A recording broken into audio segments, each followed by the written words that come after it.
people think they don't need to know those sorts of things. For example, it doesn't suffice to just be able to write good SQL, right, and do DBT well. A lot of what is missing from many people's knowledge, just a very basic understanding of architecture. AI is something on its own, it's pointless. A eureka moment has to be founded in some kind of... Welcome back to the Insights by Design podcast. We're thrilled to be with Hugo Liu. Hugo, how are you? Yeah, very well. Thanks, guys. Thanks for having me. It's our pleasure. And Hugo, for those who haven't come across you yet, would you mind just giving a quick introduction of who you are and what you do? Of course. So my name is Hugo Liu, and I'm the CEO of Orchestra. Orchestra is a unified control plane for data operations. And in English, it's basically a platform that has integrations with all the other bits of data infrastructure you use to build data pipelines. So Hugo, let's start at the beginning. What inspired you to create Orchestra? So I guess maybe if we start with how I got into data, I think it's quite relevant for this audience, because it was also sort of in a somewhat analyst role. So I was in a strategy team for a company called Juul, one of the fastest companies to ever reach a $10 billion valuation, but making vapes. And in the strategy team, we were basically having to do a lot of reporting, a lot of analytical work, and it was all manual. So I asked our data team to help me with it, and they said, "No way, but we'll teach you." So that's how I fell into data. And the thing I struggled with then was trying to understand how we took all of our analytics and got it running in production. Because to do that, we had to go and speak to a platform engineer that was based over in New York, who's getting paid 3 times what all of us were getting paid. And they're a huge bottleneck. And, after you spend many more years in data, you realize what the work they're doing actually is. And, it's really, really similar across every single data team. Every single data person I speak to is kind of doing the same work at this point. And a lot of that is that boilerplate platform engineering. So trying to basically scratch my own itch is what got me into it. Gotcha. For those who aren't familiar, what is a data control plane? So a data control plane is essentially a single piece of software, a single unified view of everything going on in your data pipelines. So this could be something as simple as, like a run. So just a set of executable steps, but it's also what you would see in sort of like a catalog. It's also got elements of data lineage. It's also the thing that controls all of the alerting, the sort of system of communication between what your data is doing and people in the business.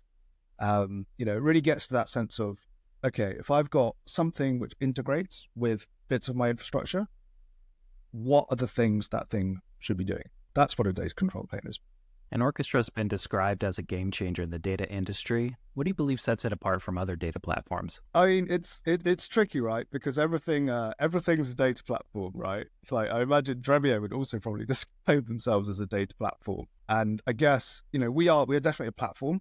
But I wouldn't say this is where you go to manage your data. I would say this is where you go to manage your data pipelines, right? We're a level above. We don't actually handle any data processing, but we will coordinate and monitor everything to do with your data pipelines. And, I think it's just so hard in our area because there have been so many things that have got released that are all incrementally better than the last thing, right? It's not like overnight there was an Airflow killer, right? As much as people profess to be, like that's not how it's worked, right? Some of those open source tools are still sort of number one. But, I think for me, our game changer is we just have all of that functionality you would want from a set of 3 to 4 different tools in one place.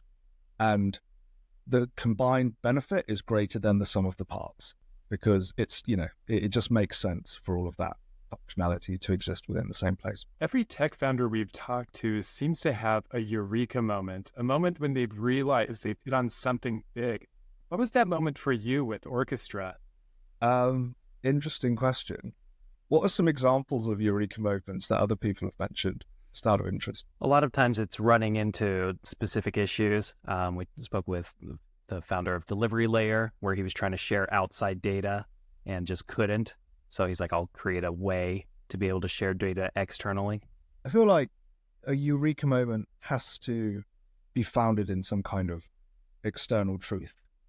So it was never that I thought, oh, I'm Hugo, I've had this incredible idea, this must be great, right? It's like the eureka moment comes when you know it's applicable to things.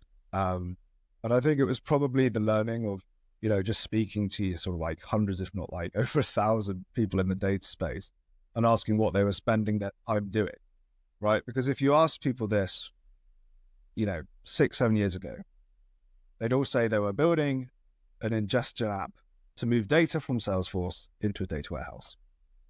And someone at Fivetran worked that out and said, well, you've got these thousands of people all wasting hours, all doing the same thing suboptimally. This should be bundled as SaaS. And I've sort of seen the same thing with platform engineering. So you have data engineers that are all spending all of their time essentially trying to just make things like Airflow work, right? They're just taking this sort of off-the-shelf workflow orchestrator and then working out how it can do all the other things they want to do, like observability, data quality monitoring, alerting, and so that is the software product we've got. It's sort of the thing they're all tending towards. Yeah, that makes sense. So some of the people we talk to with their eureka moments have kind of a similar trajectory. They notice a problem or they have an itch that they need to scratch and they realize that they can take care of it. And then we talk to other people who just do what they love and then they realize they have a pretty big social media following and they can go solo and they can start their company. And so it seems to come from those two different angles. Sometimes it's a eureka moment from the inside where people realize, oh, I have this specialized knowledge.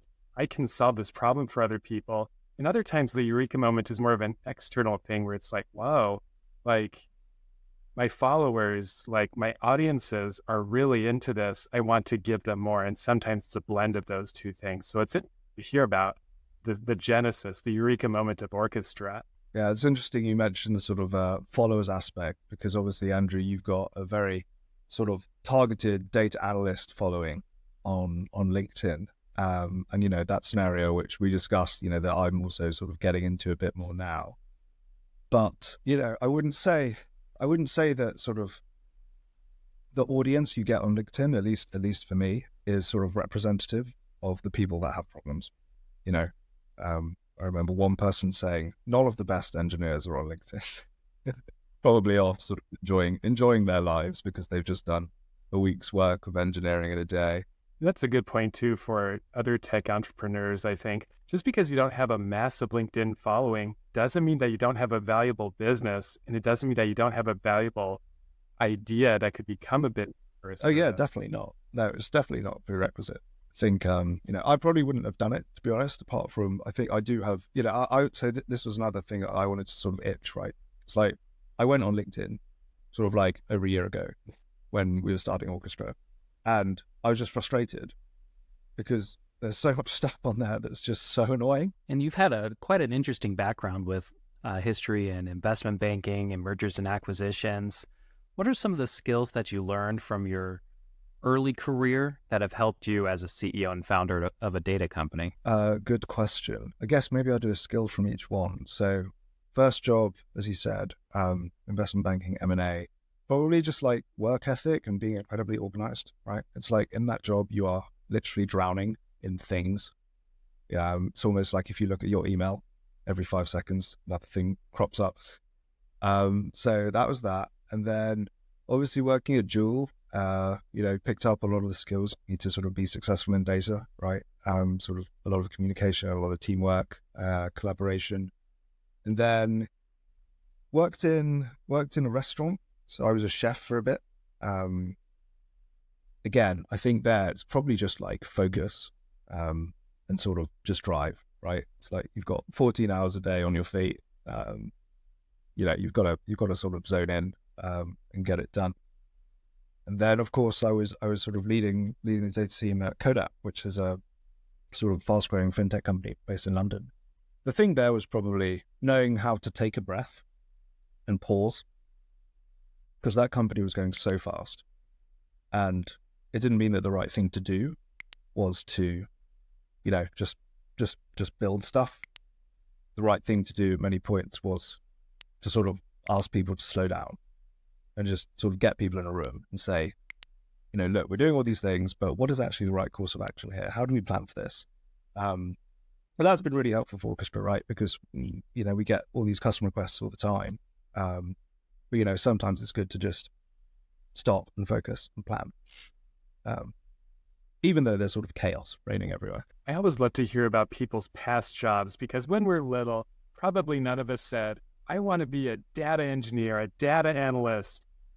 Things like, firefighter, police officer, chef. And since you worked in both data and the kitchen, I'd like to pick your brain about what can data professionals learn from chefs? That is a great question. I do not have an answer for you. We'll do a sub-like article then. We'll think about this more, because I think that's interesting to think about. I can actually give you one, actually. I guess this is a shout out to Chad Sanderson, because he goes on about this all the time, because he used to work in supply chain. But he says the data is a bit like a supply chain, right? It's like the first step is you're moving data from source, like a quarry, to like a sort of warehouse, and then it sort of gets processed, the marble gets cut into blocks, and then that gets moved again until you get to the final end destination, which is something, user facing, like a statue, right? And it's kind of the same with food. You have food growing in sort of a farm, right? And then you got to move it, prepare it, and then at the end you get something which is person facing, which is this incredible plate of food. And the thing which is resonating for me at the moment with Orchestra is that if you don't have a resilient system, so if you don't have something coordinating the entire end to end, you're not doing your sort of quality checks, or maybe at the last hurdle, right? Maybe when the person's carrying the plate, they fall over and the food just all goes on the floor, right? It's like all that work up until that point is for nothing. It's like you have to have resiliency and sort of some kind of monitoring and control for the whole end-to-end system. Because if you don't, you're just risking an enormous amount of waste, right? It's like, how frustrating is it when you get a food delivery and it's all just cold or messed up? It's like, that food has probably come from 30 different places, been facilitated by all sorts of stuff, and then it's just wasted because the last step sort of, isn't controlled. Yeah, that's pretty heinous, right? It's like if you screwed up the dish in a kitchen at the last ever bit. Very frustrating. Same with data. Yeah, I love your points about quality control and about how I imagine most really good chefs are concerned not just about what people see on the plate. They're concerned about the deeper supply chain to ensure minimization of waste and maximization of quality. Love those connections. Yeah, it's actually a surprisingly good analogy. There's also low-code chefs out there who just go buy the pizza box and throw it in the microwave and then serve it to you, which I have also seen. So there are levels. And congratulations on your recent funding raise led by Moonfire. That's exciting to keep the momentum going. Right now, a lot of the money is going to AI. What are your thoughts on companies who are pushing their AI programs forward and what they need in order to be successful?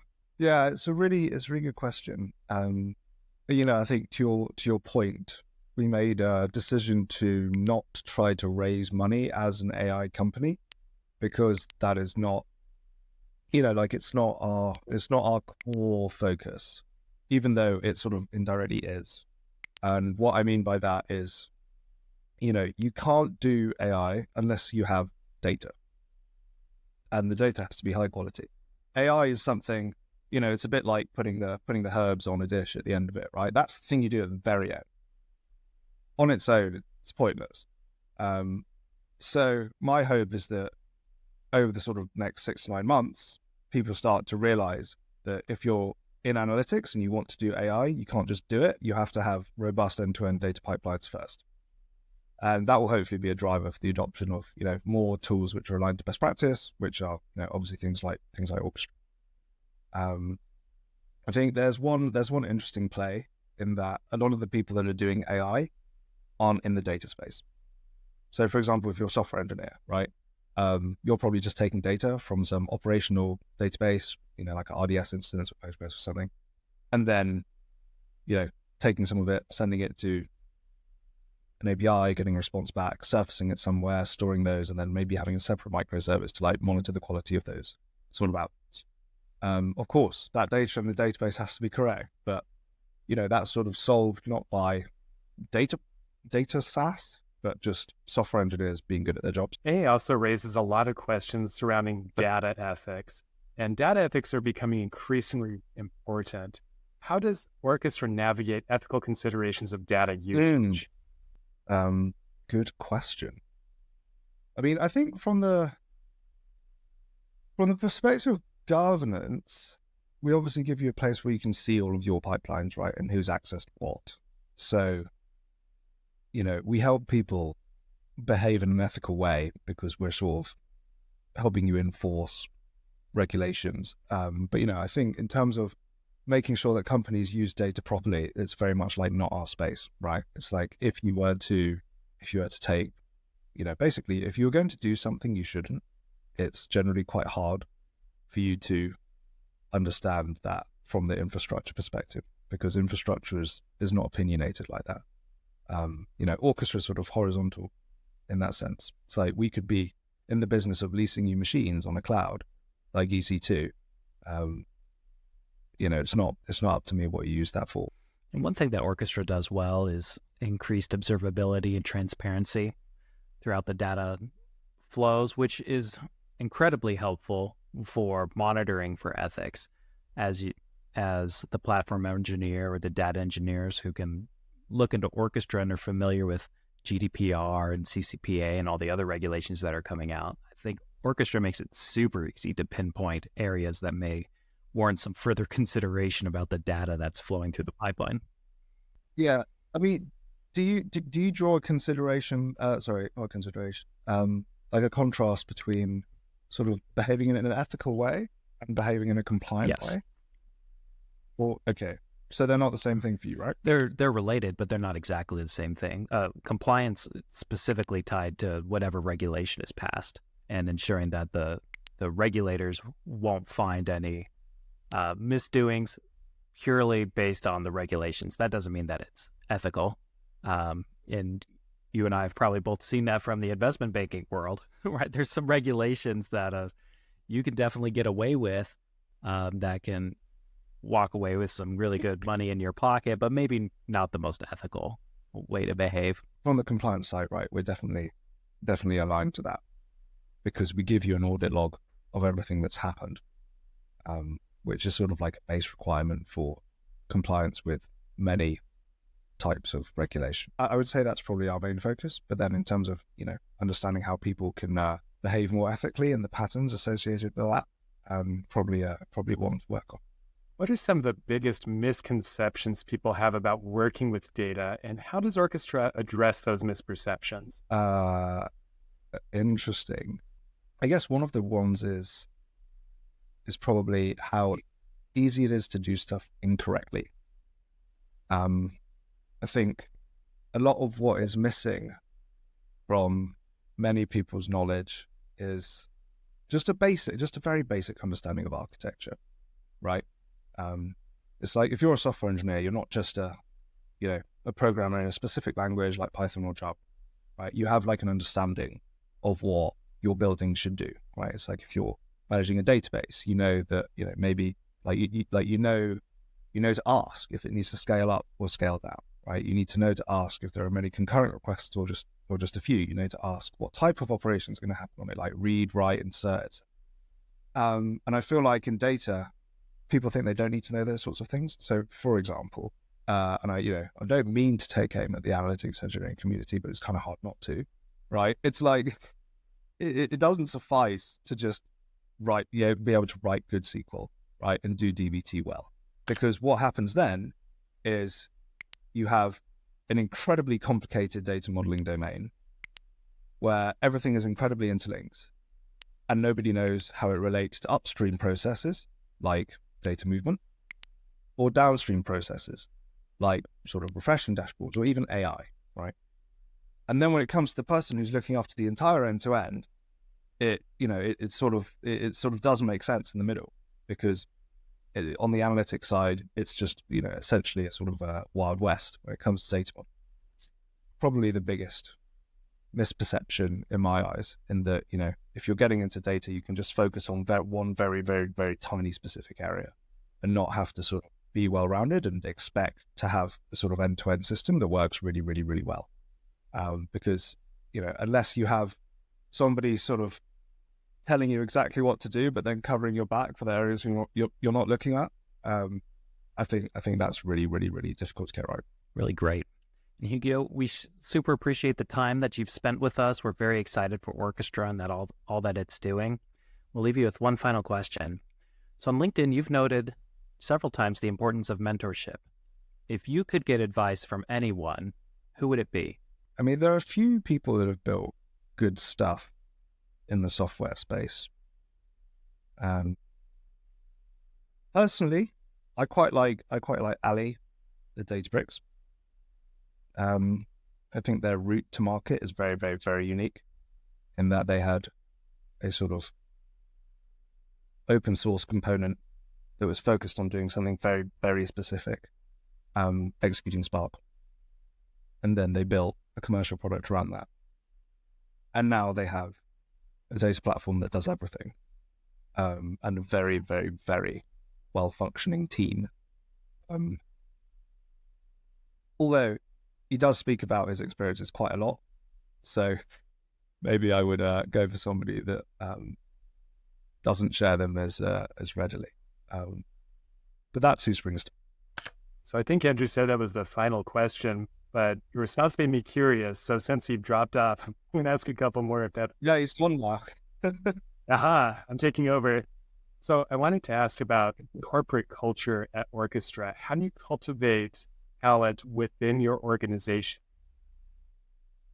So I think, I just focus on making this an awesome place to work. We are, as you would imagine, like fairly small by comparison.